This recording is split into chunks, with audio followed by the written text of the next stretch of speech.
What's up, nosotros? We are here at Dulles, Brooklyn for the Dio tribute night. I'm here with Alex Skolnick from, if you don't know the band, Testament. You should know it by now. What's up, brother? How you been? I'm good, man. How are you? Good, man. It's a good night. As I was saying, we're celebrating, partying together. As you saw me before, giving some money to charity.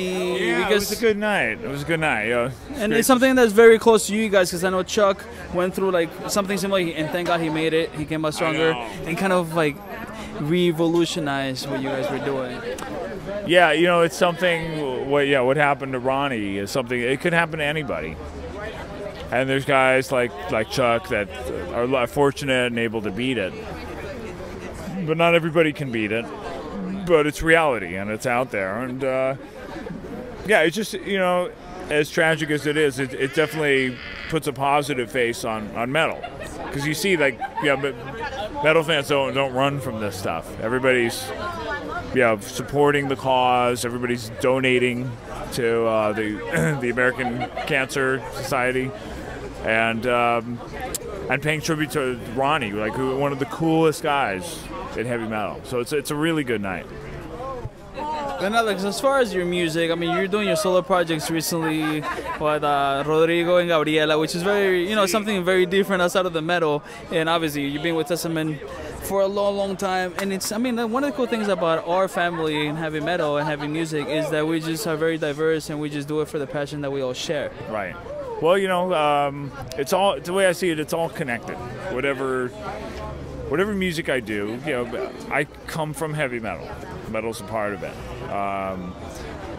I did, for a few years, I did some shows with famous Broadway composers, actually. And they liked that I brought this metal flavor to it. And they wanted that. They liked the guitar sound. But not every metal player knows how to read charts and interact. It play quietly and play with piano players and horn players. And that's something I'm able to do, as well as go out and play songs like Into the Pit and whatever. And Rodrigo and Gabriela actually were in a metal band called Terra Acida.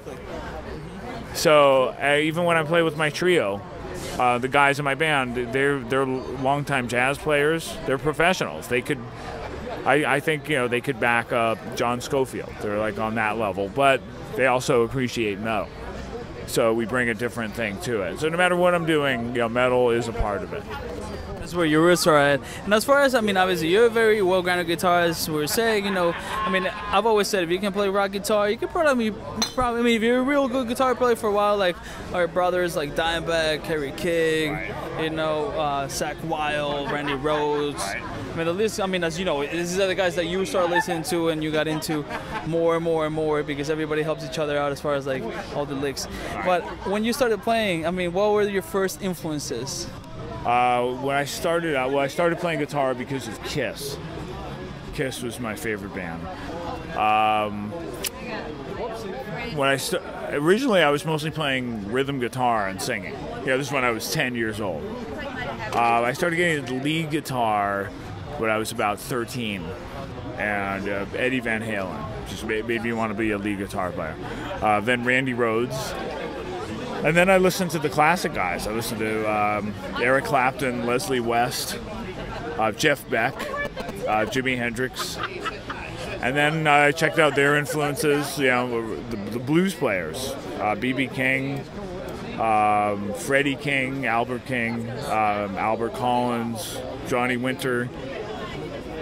And yeah, man, what's so fun about learning music is, you know, every player you study, they have different influences, and you can study their influences. And there's, you know, sometimes you discover some influences that you wouldn't expect. Tony Iommi from Black Sabbath, right? He was very inspired by Django Reinhardt, who is arguably the most influential jazz guitar player. But the reason that happened, Django Reinhardt lost his fingertips in a fire. And Tony Iommi lost his fingertips in a machinery accident. And both of them got these plastic tips and sort of relearned how to play and developed styles based on that. So you wouldn't think that this French gypsy jazz guitar player and Black Sabbath's founder would have anything in common, but they actually do. I mean, they're pretty much outside. Like, I mean, as we were saying before, we're here to celebrate somebody like Dio because he thought outside the box. But it wasn't like he was like, "Oh, I'm gonna plan this." I feel like a lot of art out there right now is very like focused on the wrong ideals. Which before, as you know, because you've been playing for a while, it wasn't about like, "Oh, I'm gonna go for this idea." It was just about the music, about rocking out, and that's about it. Right. No, it's true. It's true. It's just. It's just all about music and feeling, the categories shouldn't matter that much. Sometimes with the music industry, categories are made really important, but they're really not important.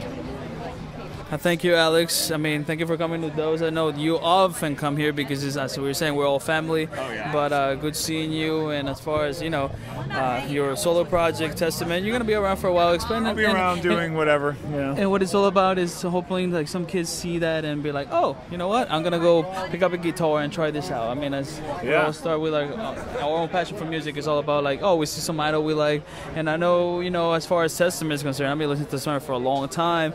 And you guys have always, done your own thing, which is beautiful, and influence. I mean, and it's cool because you guys came out in that time that it was kind of like, oh, there were a lot of backup for our musical genre. Right. So I thank you. And as far as I'm concerned, thank you. I know Alex Skolnick. I mean, if anybody, in case, because you're always educating people, that's part of what I do. If anybody hasn't heard Alex Skolnick or Testament, definitely go check them out. They're on tour all over the fucking place. I mean, they're gonna be Slayer, Megadeth, Testament, and we'll be touring starting July, and through August and September.